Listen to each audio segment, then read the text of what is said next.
โอ้โหเจ็บบ่ตัวอย่าว่าตัวอายเพิ่น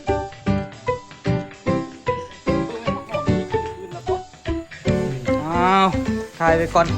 เดี๋ยวมึงอื่นบ่มีเวลาถ่ายไปจกยางในเรื่องนี้เนาะมีนาเนาะใส่นี่เนาะ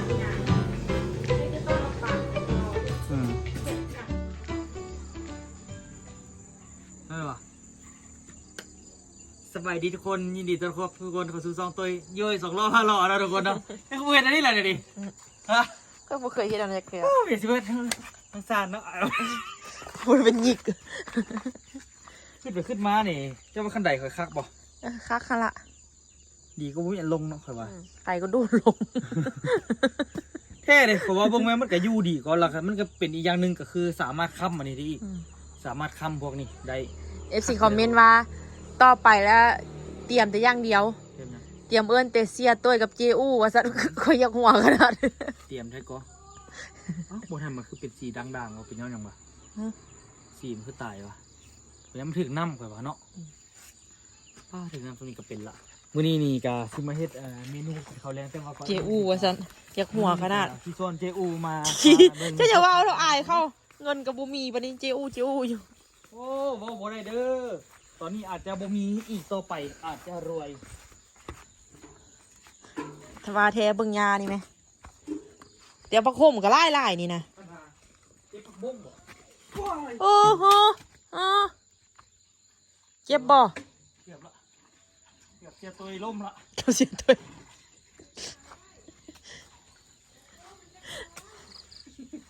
อยากหัวแทนตัวเองมาเสียตัวเบิ่งเนินนะเพราะว่าน้ำวันนี้ต้องเป็นทอน้ำห่วยแตกเลยทรงน้ำห่วยบ่มาเห็นบ่น้ำหายมาแล้วขอสิขุดเบิ่งก่อนบ่หอมเพียวงามแท้งามว่ะแต่พอปะมันไหลก็ดีขึ้นกันค่อยว่าเขาต้องไปขุดบ่อนมาปลูกเสียละแหละอันน่ะเอาอันนั้นเอาไปขุดอันน่ะไปขุดอันนั้นได้กินกว่าไปขุดอันผักกูดเนาะมาขุดเนาะเขาไปปลามืออื่นไปแล้วไปขุดเขาไปเอาทำไปเก็บพร้อมไปนอกคนอ้อมจะเลยขุดไปโอ้ซ้ำที่ได้กินกู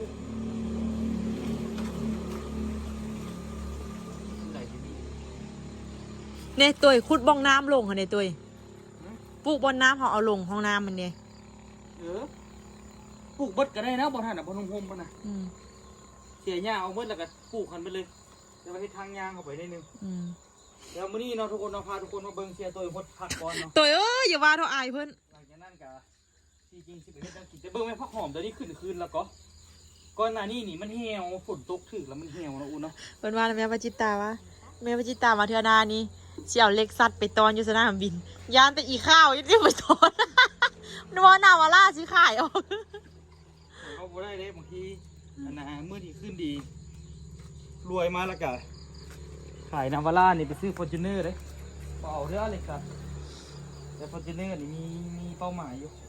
แต่ว่าเอาเกียร์ออโต้นะอูเนาะจะขี่ได้เนาะเวลาไปเอาเครื่องเอารถนั้นเนาะรถอันนะเฮ็ดร้อยเขาเอาเฮ็ดร้อยนี่เป็นรถมูลรถมังเลยที่จริงนาวาร่าก็ดีที่กันก็บ่อยากขายมันเลยแต่ว่าขั้นทอดสถานการณ์นั้นที่แบบว่าน้องอูสิกลายเป็นอันนะ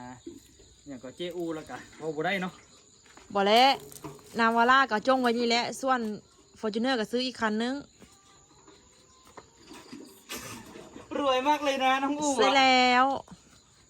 จะเห็นลุงเด่นกับพี่ฝ้ายบ่เหยียบไหมฮะจะเห็นลุงเด่นกับพี่ฝ้ายบ่มีรถหลายๆคันเห็นอยู่เขาจะรวยน้องงอหรอทุกเนี่ยเมื่อกี้ยังเจียดเมื่อกี้ถึงเสียตัวอยู่ไปซื้อแล้วก็ว่ายอกก็ซื้อฉันว่าอยากได้อย่างให้แสวงหามันถูกป่ะคืดเอาไม่สุกว่ะอยากได้อย่างนั้นคืดเอาแล้วก็ลงมือเฮ็ดพร้อมคืดซื้อกับบ่ได้อันนี้งามนี่บ่เป็นได้ยากฝุ่นขี้งัวนี่เห็นผลขนาดเนาะที่ได้กินมักแตงอะเดฮันตุยปีกายคิดฮอดเฮ็ดส่วนได้ปูขายมักแตงเอาตัวเนาะขายได้ขายบ้านจะว่าปลูกอีกวะพอแล้วเนาะที่จะหนีพอแล้วเนาะเบี้ยบักหลายจะเอาเวลาดื้อข้าเฮาบ่มีลูกยังพอไปหั่นไปนี่เฮ็ดนั่นเฮ็ดนี่ตามสบายใจเด้ช่วงจะเหยียบนานหลายอย่างวะข่อยยังบ่เหยียบข่อยยังเฮ็ดที่เอาถามนะ ปานนั้นตัวยังส่วนเอาลูกอีกนะบุญปานนี้ก็ได้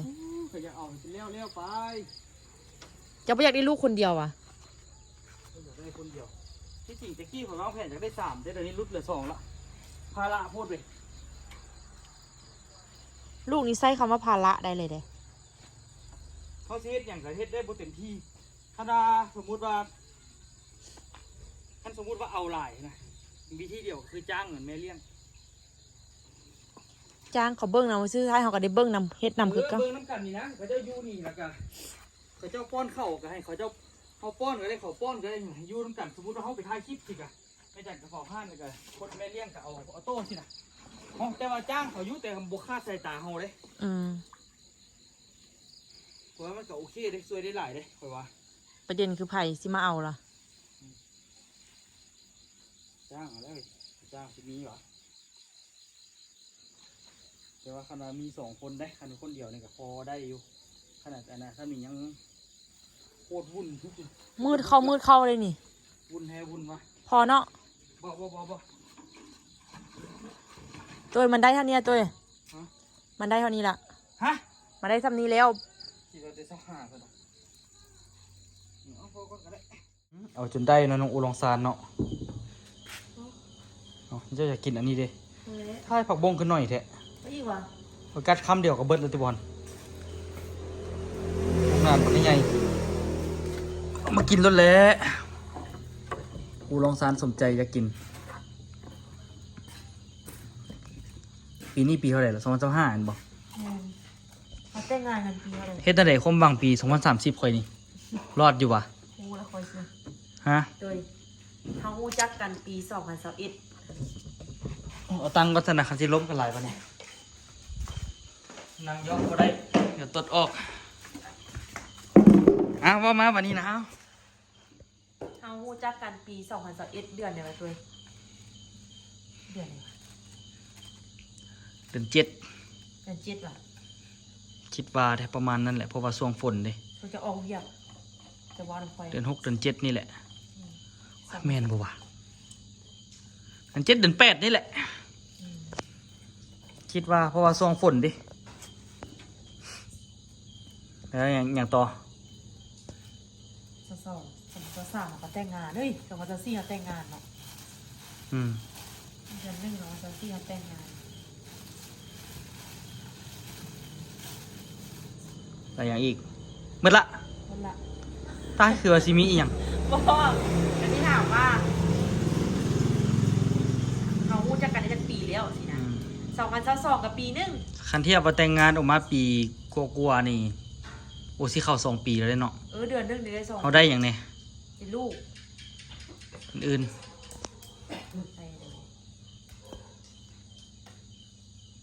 ได้เลยตัว ๆก็ได้รถได้ดิน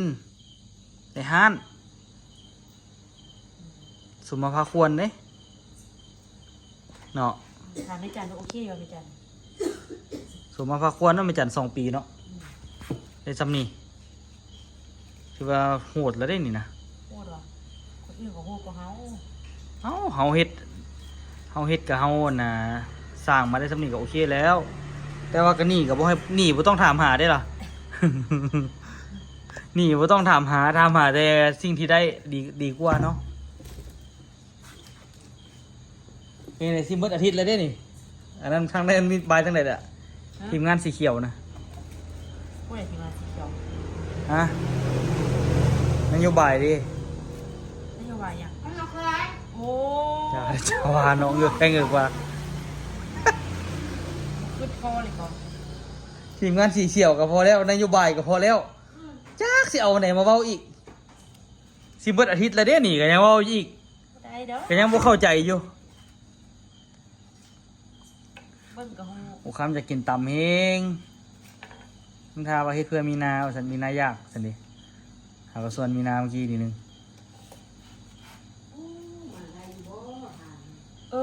ไม่หรอ มันเพ่มาอย่างมาอย่างก็สิต่ำบ่อูต่ำเครื่องเลยไล่เดี๋ยวอูเด้อแต่เธอต่ำเครื่องหน่อยโพด ตำเครื่องหลายๆเฮ็ดเข้มข้นแป้งนัวบ่ต้องย่าน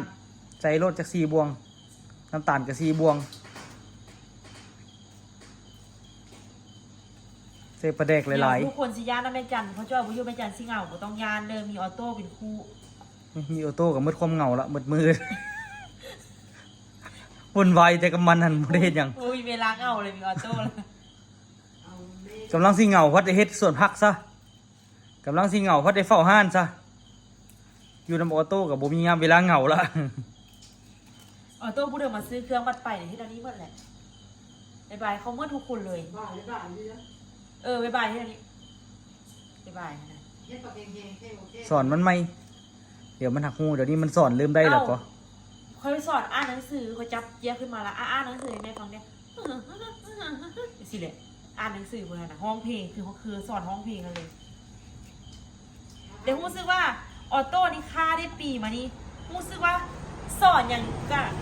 ก็เข้าใจง่ายคือว่าบาทเดียวละได้เลยเสียนะคือว่าสอนแล้วเขาคือว่าเข้าใจหมดเลยไงนะ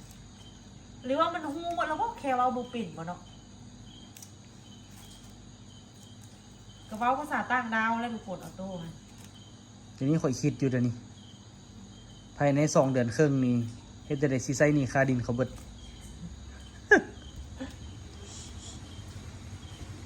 คันว่าเบิดก็จำใจแล้วนะอูเนาะ ขายเครื่องมาด้วยแล้วก็เวลาเลย เดี๋ยวไปขายเครื่องกันทุกคนเขาจะมาซื้อเครื่องพูดพอได้ขายหันกันเลยอ้าวถ่ายไปก่อนเดี๋ยวมื้ออื่นผมมีเวลาถ่ายไปจกยาง ไม่ได้เอาไปอันนั้นเนาะเอาเฮ็ดเมื่อแล้วไปเอาไปใส่สมบูรณ์เนาะ เอาตำมันนะตำพ่นม่วงเลยตำหลวงขบาง โอ้ยครับเดี๋ยวจะไปลอกไข่ก็เลยนี่ เนยเริ่มมีกำลังใจกับการเลาะขายเลย แต่ว่าเลยสิห้าลงไปบัวหอมตีเราคิดว่าสิบุได้ไข่เขาขึ้นน้ำหอม เปลืองน้ำมันละล่าบ่ค่อยนะถ้าอีข่อยกับย่านเนี่ยบักตาเนาะว่าเปลืองน้ำมันละล่าบ่ก็ให้ใจง่วยแล้วอีกวันหนึง ลงไปไปว่าเอาไปตั้งไว้หน้าห้าง ไปตั้งหน้าห้านซักของว่า ไปพอแล้วค่อยค่อยเอาไปเนก่อนนะคือว่าอยากเอาเลยนะ แม่เอิ้นไม่กรอบบ่เอาบอกมาเบิ่งกันแม่มาเบิ่งละล่าบ่เอาก็ได้ นะมาเบิ่งกันบ่ซื้อกันยากนะมาเบิ่งค่อยกันแม่มาเบิ่ง ฟาดมาเบิ่งใจขึ้นซะแล้วพูดได้ก็ได้ อันหมออันอยู่นำหมอกงก็บ่เอาก็ทับอิดนะ น่ะบ่อยากเอาเนาะ เมียบ่อยากเอามาเบิ่งมานี่มาเบิ่งแล้วมันงามที่บอกเราไปบอกผัว สิเอาว่าได้ตั้ง8หน่วยคนใดปกติได้แต่6หน่วยนี่บ่เฮ็ด8หน่วยคนใด ข้องยาวในหุบมือเนาะ ฮกเอ้ย ขั้นเขาก็ มันเป็นดอกจำปูนะ ต้องจับปูนะ ตัวปูนะดอกจำปูนะ เขาซื้อมาเตียงเหรอ เขาซื้อมาเตียงเหรอ บ่อยู่หันหลีก อยู่นี่แหละ มันมีเขามีแบบหลายโหมดผู้ใดอยากได้ตัวยาวๆมันก็ได้ตัวนั้นก็นั้น ตัวยาวมักฮัก เนาะตัวยาวมากค่ะ เพ เพราะว่าตัวยาวนี่นั่งมีอีบกันอยู่เขาว่าอันนี้นั่งเธอนั่งมัน เมียในคนก็ว่า มือละขี่หน้าตัวนี่ไปอยู่เมย์เนาะมองอะไรอยู่ที่ขี่ไหมก็กว้างนานเรียงกะโหลกเขียวคือไหนตัวเขียวอ่ะกะโหลกไหน เดี๋ยวอีก3-4มื้อขอมาใหม่ล่ะคันมีเวลาล่ะไปเบิ่งก็ได้คันบัดสิซื้อหั่นน่ะ จากมื้อนั้นพ่อวงกับว่าสิซื้อนำว่า อาจารย์ก็ว่าสิซื้อว่าจังได๋ เบิ่งนำกับบ่เห็นคือว่าระยับจอยใจกับว่าอันใส่ประตูเล็กหน้าเฮือนแล้วสิมาเบิ่งนำเดี๋ยวนี้ก็กำแพงอยู่เดี๋ยวนี้ประตูเล็กหน้าเฮือนแล้วล่ะสิบอกตัวกับเบิ่งตา โอ้ยคะแนนของมันเฮ็ดก่อนไหมมันเฮ็ดกองไว้เขาเฮ็ดเขาอยากได้ยามใดเขาก็มาเอายามนั้นล่ะบ่ ที่เฮาเฮ็ดแล้วเฮาเสื้อรถไปหลายๆแล้วเฮา ข้าประจำอยู่นี่ก็ว่าเฮ็ดได้จะอันแล้ว ผู้ใดอันนี้วะถามตลอดนี่ก็ได้ บ่เอาจะเพื่อน เออ มาเบิ่งแม่มีหลายคนปีละเชื่อกันไม่รู้กี่บาท มื้อหน้าไปเบิ่งมั้ยไปเบิ่งน้ำเขาเบิ่งแม่ บัดนี้เฮาเฮ็ดจาก5-6สุดแล้วเสื้อแล้วเฮาไปอันเฮาเฮ็ดทางที่แล้วไปเพิ่งหมดแล้วเนาะ เฮาไปขยายบ่เฮาเฮ็ดแล้วเฮาต้องแจกเบอร์โทรนำน่ะน่าเคยแจกบ่ ตัวออกนั่งถึงก็นั่งไปนั่งมันไป โอ้ยข่อยขายแก๊สมาเป็นซาดแล้วข่อยนั่งตลอด กูยานี่เนาะ ข่อยขายแก๊สมา3-4 ปีพุ่นน่ะ เดี๋ยวเฮ็ดอันนั้นออกมาฮู้แล้ว เดี๋ยวเอาดัง เป็นหยังนะ อันนี้เอาไปขายแต่ว่าเอาไปขายของคนเยี่ยขายดีเพราะว่าเขา โอ้ยอยู่ใส่กระไปก่อนนี่ก่อนไหมค่อนวัดจริงนะ ก่อนวัดไปขายคนมุ่งขอสิบุญกินเจียงนี่นะ ต้องกินเจียง ขนาดเล็งเฮ็ดมันเฮ็ดเลยเฮ็ดเรื่อยๆเรื่อยๆเรื่อยๆนี่แม่น เรื่องมือขายยางอีก ซ้ำสิเอา บ้านเฮ็ด ซ้ำที่ขาย นี่มา3 แสนนี่ค่ะ รับ มันจะมาเพิ่มอยู่นี่หรอ แล้วว่าสิมาเฮอนี่ฮู้หน้าฮู้ตาละตัวลูกอีจันนะว่าแล้วอ่ะ มือนี้พันเฮ็ดไปตัวบริทาเฮ็ดตามต้นก็อะไร มื้ออื่นได้สิผสมง่ายๆอันเฮ็ดแต่โตะก่อน สำคัญ คันมันก็สิแกะแบบ เป็นเค็มนี่เลย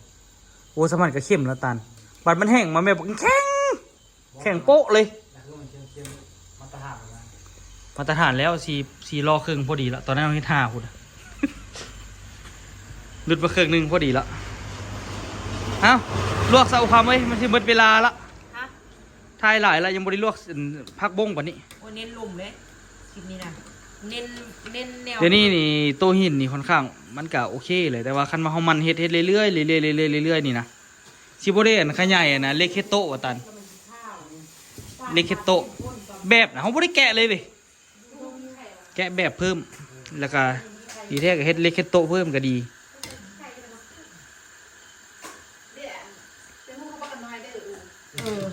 ฮุกเราได้มือนั้นน่ะทานต้นตาลไหม 5 ทีที่ขายโขนเนี่ยเราไปซื้อ บุ้มเลย นึด ถามมันไอ้เจ้ากับต้นตาลไม่เอ้ยไปฮุกเคออันบางน้อยอันเทียนไปอันนะเฮา สบูน อ่ะพวกนั้นมีด่างกับไปตัวก็ว้าวมีด่างกับไปเลย ฮุกค่อยๆนะก่อนนะ นั่นก็ไอ้พ่อบางน้อยอ่ะนั่นก็ได้ สบู่ฮุกขี้ไข่ก็ยังบ่ฮอดมี ไปเอามื้อนั้นได้ก่อนน้อยๆเดี๋ยวนี้เสียไปเสร็จแล้วฮุกไปดำปลาแล้วนั้นก็มื้อนี้น้ำใสกว่าที่จริง โอ้ใช่ใช่ ก็ใส่เบอร์กว่าไปเลยนะ เบิ่งอยู่ขัวก็ยังพอได้อยู่ก็ โอ้จับกระโจนเลย อ่ะๆทุกคน เป็นตา เดี๋ยวมาเบิ่งก่อน เดียวเนาะเย็นขี้ลายก็เป็นงาน แม่นแล้ว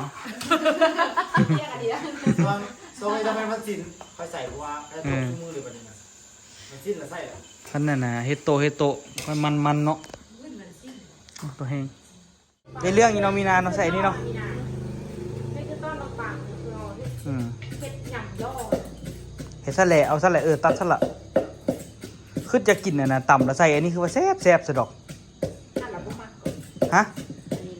ตันบ่มัก เข้าเลยนะ คือบ่มักไอ้ละมักกินกับข้าว มื้ออื่นมาจะไปปวนเข้าอ่ะโต้เลย แต่เกินมาก ใส่อะไรตัวใส่เรียงหนู แต่ว่าบ่แซ่บซ้ำตัวอยู่เวียงอะ เราอยู่เวียงไอ้นี่ซื้อมาแซ่บ ตัวอยู่หน้าน่ะอยู่นี่เที่ยวอะบายจำแจ่วบ่กับแซ่บบ่บ่ซาน อยู่ที่เราอยู่บ้านปวนใส่อ่ะอยู่นาใส่ว่ะ น่าใส่ นาใส่กับปวนใส่ หน้าใส่ก็มีเลย นี่เนาะ อีครบก็อยู่นาใส่ปวนใส่ปวนสะอาดปวนสว่างครบ มะพร้าวน่าใส่น่ะบ่ฮู้ว่า ไก่ต้มมะพร้าวคงละบงแต่ละวัน อืม ตะกี้ความมะพร้าวนาใส่พี่ไก่นาป้งโอ้แม่อยู่มะพร้าวนาใส่ก็ว่า นั่นล่ะ มันมาเรื่องมะพร้าวนาใส่ เอา ฟัง อีกแล้ว ดีๆแล้วแม่นมะพร้าวนาใส่ อยากกระตำไปลีกไก่เกินเขาบอกว่าหมุนโคกมาทางนี้แม่ เดี๋ยวไปตำเลยแรกก่อนเนาะเพิ่นจังสิเดี๋ยวเพิ่น แล้วว่าย่านแต่กล้องสิเห็นมันลักใส่แป้งนัวแล้วข่อยเบิ่งคักละ คงเวลาคือความบริการในเพิ่น ที่เรื่องตรงนี้ก็ฝาดจานเนาะสี่เนาะนี่ว่าฝาดจาน เนี่ยเลยซื้อแต่ดูโฮมประเทศไทยพุ่นน่ะเพราะว่าซั่นเด้ดูโฮมที่ใหญ่ที่สุด มากกันสี่นะสี่ปลาเกี่ยวกับน้องแต่น่ะกับบัวนอนน่ะ ไอ้ว่าลองเปลี่ยนยี่ห้อลองมึงบอกตุกหนึ่งสีนะลองเปลี่ยนยี่ห้อตุกหนึ่งลองมึงบอกมันก็เป็นสีอะคริลิกคือกัน แต่ว่าเขา สีอะคริลิกเคลือบกระเบื้องคือกันเปลี่ยนเป็นเนี่ยนะเปลี่ยนเป็นที่อันนะสีบนเฮาไปเบิ่งกันนะมันครบบ่ทันน่ะลองตุกหนึ่งไอ้ว่ามันต้องทาติดดีเลยไอ้ว่ามันเป็นสีประเภทเดียวกัน ยังติดดีเขาเพิ่งลง แต่ว่าเด้อ แต่ว่าหยังเอาบ่มีแต่เลยว่ะ บอกว่าเรื่องติด นั่นหยังอีก ติดก็คือเอาทางกันเลยบอกปุ่นก็มี คือว่าเรื่องติดน่ะติดแต่ว่ามันสิบ่ทนซ้ำมันนั้นก็บ่มีเนาะ เดี๋ยวที่เราติด มันไม่เม่นแล้ว ถามว่าแต่ว่าอยู่บ่แต่ว่าจักเทื่อ เมื่อยเนาะอันนี้อันนี้กันที่อันเดียวกันเนาะ เฮ็ดคลิปนี่ก็เมื่อยนะใจแท้ก็ไม่ได้อยากทายดอก ป้า ทำเป็น ว้าวเป็นแต่ติดตามแท้ พอหยอกเด้ออุอันนี้นี่อันน่ะอยากเว้าคืออุคำเด้อปกติอุคำเว้า เปิ้ลดูเขาพิดเด้อมู มายอกคอยปุ๋ย บ่แม่นตั้งเว้าดอกหลังๆมากะกับเมื่อยอยู่เนาะโอ้เนาะ ฮ็ดคลิปก็ได้เนาะบ่แม่นเรียกถ่ายคลิปนี่ทุกคนเบิ่งคือว่าธรรมดานี่เบิ่งไปเบิ่งมานี่หนักอยู่ก็เพราะว่าทุกมื้อตอนได้ถ่ายเนาะครับเนาะชีวิตประจำวันแต่ก็เฮาก็ลึงกับมันแล้วเฮาอยู่มันมา2 ปีแล้วแต่ว่าก็ แล้ว2 ปีมา5 ปีอันดิ โอ้ยบ่เป็น2 ปีเด้อูข่อยจักปีละ 2021 4 ปี เออ จ้ะ เป่านึงเอา ทุกมื้อมีมื้อพักบ่อูน่ะนี่บ่มีเลย เรื่องเฮ็ดคลิปนี่บ่มีมื้อพักเลยทุกคน เว้าง่ายๆคันผู้ใดเป็นคนบ่ดุมันแล้วถ้ามาเฮ็ดช่อง YouTube บ่ได้ แม่น คนใด แท้ แม่ จะ จัน ใส่หมดซะอูเอ้ยซ้ำซะ แม่จันเรียกเบิ่งกระเทะ แท้บ่ดูมันบ่ได้แต่ว่าตื่นสวยนี่ได้อยูนบ่ ดูสวยอะไรอยู่ มีคนคือจับมารอร่างกายโอ้ยยังไงมาข้างนี้โอ้ยเดี๋ยวไปทางทำให้ลดกายแล้วมันยังเป็นก้อนอะไรนะประเด็นพูดเลยลูก ไม่จัดได้ยินฮอดพุ่นน่ะ ได้ยินลูกนะบอกกองลูกโลกเดี๋ยวเบาห้าเดี๋ยวที่นี่มัน ป้าตายเลยตัวนะ ตายเลยครับ ขึ้นไปยุ่งไม่ขึ้นไปแล้วลูกนางฝั่งได้ สิมือเตือนบักเพชรนี่คือเสื้อเราเด็กก็คือบ่เพชรบ่เขาเจอ เทียนให้แจง บ่บ้ามือเจ็บปากจะบ้าไม่รู้ซิมนี่ละเอ้าบ่พอโลปลาแดกกันใส่ จะทำให้คอนถามจะบอกว่าสลิม ฮะ สลิม สลีอันเด้อ สลิม เอามาให้ดูว่ะ นึ่งกินอยู่เนี่ย เอา นึ่งกิน สิต่ำได้สบ่อูมันอีพ่ออยู่นะบ่พ่อติ ล่วงเอาบ้างเขาว่าหน่อยดิ จักคงแต่ว่าเยืดหน่อยนึง ห้องอันเด้อใส่ยากับล่วงบ้างมันต่างกันหน่อยเด้อว่าฟังก็คือบ่ต่างกันนะ บ่ต่างขอ ต่างกันเด้อ ใส่ย่างสิเรื่องนู้น อ่ะทดสอบมึงดูใส่ยา ผมบ่เป็นคนสัญญาแท้ หงสาได้เสียงต่างอันเด้อก็ บ่ไปนึง เป็นหนึ่งอันนี้เนี่ยเขาเป็นไก่ปีนึงโกวาไทยก็ได้จุ่มคนปีนึง ถ้ามีนาก็บ่ให้ปักลายวะ เขาเนี่ยตอนยังน้อยเห็นว่านึ่งหัวโซ่เขางานเห็นดูมัน ว่าแล้วก็เราไปอยู่ไล่ทีเอาเนี่ยว่ามีแต่ค่อยกับตานี่ติอยู่ป .1 อยู่รองสายจนจบ เขาไปเฮียนจริงอ่ะ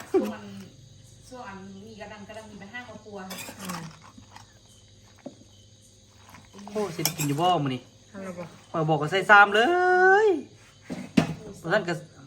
ใส่นี่นะใส่นี่นะใส่นี่นะ ช่วยๆเนาะ ใส่นี่นะคำนี้มากยากแค่เรา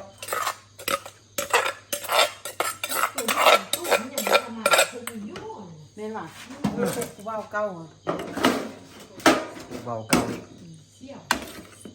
น่าสมัคร ก็วงจรยังเบิ่งได้ย่อยตัวนี้ บ่ได้แล้วไอ้พอได้การ์ดมานำแต่ยังบ่ได้ตั้งเน็ตเสียเวลา ไปเฮ็ดอยู่บ่ล่ะ เห็นอยู่กล้อง ไปเหมือนอย่างเงี้ยอยู่ก่อน จะไปหอบหน้าบ่มั่นใจ เติมงอบนา นี่บีบซะแม่หมักนาวน่ะ ฮะบีบอะไร ผูกขนาดบีบยังเป็นเตียงอยู่ บอเบอร์ห้าข้างใบจะทับ ถ้ากินซะ จะทับเดียวซะว่า ป้าคันตำข้าวอยู่บนกินเจียงคุกนี่สิเอาอยู่3แสน เอาเฮ็ดผมจะได้ทำจัดจ้านอยู่อ่ะ ยังบ่ได้ซีนซีนแบบกินมันบ่ได้ซีน เดี๋ยวจ้ะหน่วยจะบวง เฮ็ดให้เสียง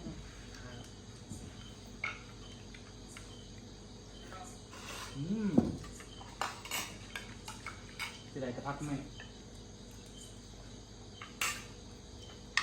สั่งไปใหญ่ก็เป็นรสชาติเลยเนาะ มองซ้ายจ้ะ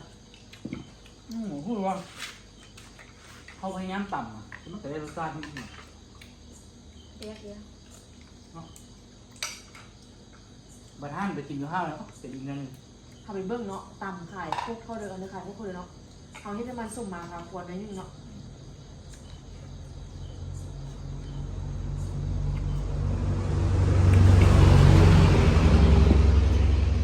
ต่ำแบ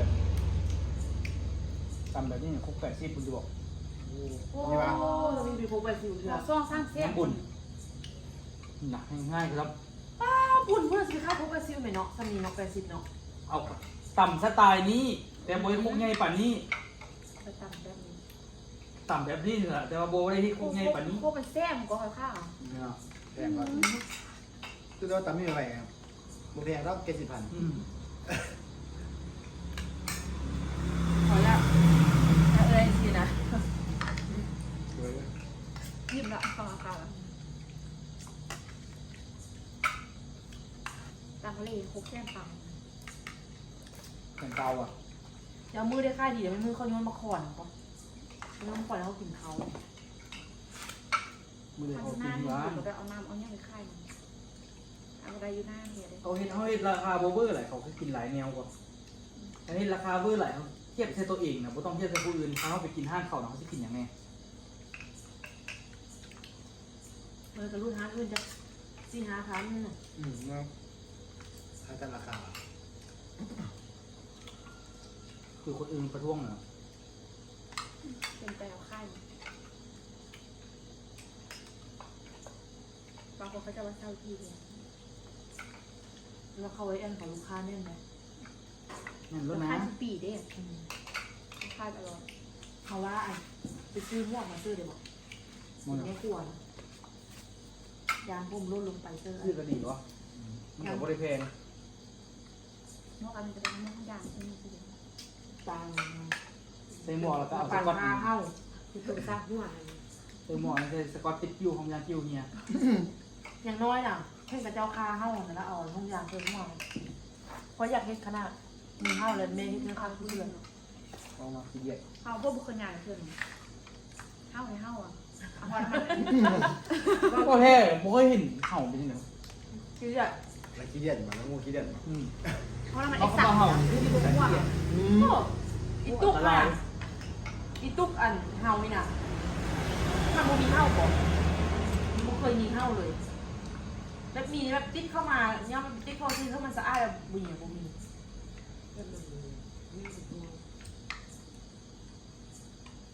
เนื้อมันซีดเป็นนั่นเฮากับไปติดหมู่มาสิเนาะเนื้อมีแบบคือเข้าตลอดเวลาบ่มี ห้ามมันที่เป็นคน อ้าวมีเห่าเป็นนั่นน่ะ โอ้โห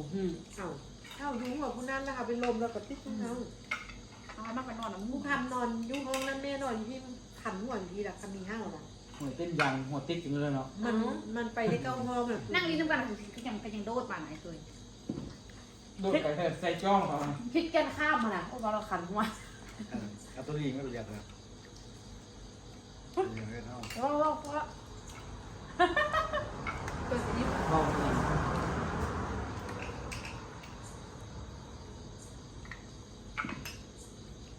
เอาพวกเอาแอปเข่านำบอกยังไงมันมากินหรอ เอาแม่ก่อน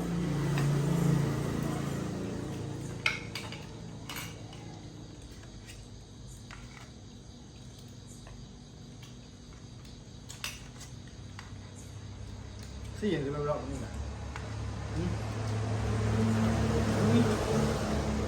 หน้าคนยากเลย ที่ข้าวกับมึงกูเป็นซี่เอ็มเด้ทุกหน่อย ฮะ ทุกหน่อยนะ ไม่ ทุกข้าว ทำตุ้งน้ำโบยเองที่อื่นบ่ เอ็มมันไส้โพดเอาคือซี่อันซี่อะไรวะ พอดี โอดีเอวะเอาซี่ดูมัน มีแค่ อุ้ดเนาะ กระมูมา เขาเปลืองซึ่งเอาตัวนี้มันจ่างโพด อันเป็นติ๊กบอกอ่ะ เข้าอีกได้พวกเอาซื้อเครื่องเด็กเครื่องมีมันทำไมมันคุ้นกับตัวนั้นทำไมซี่น่ะมันจ่างโพดมันสังเกตมัน เป็นเปลี่ยนหัวข้อได้เจ้าพิมพ์มาโต๊ะหินมันจะมีโต๊ะอะไรนะบุญนอนลง เอาวัดจิ้มเอาวัดเสียอะไรเยอะ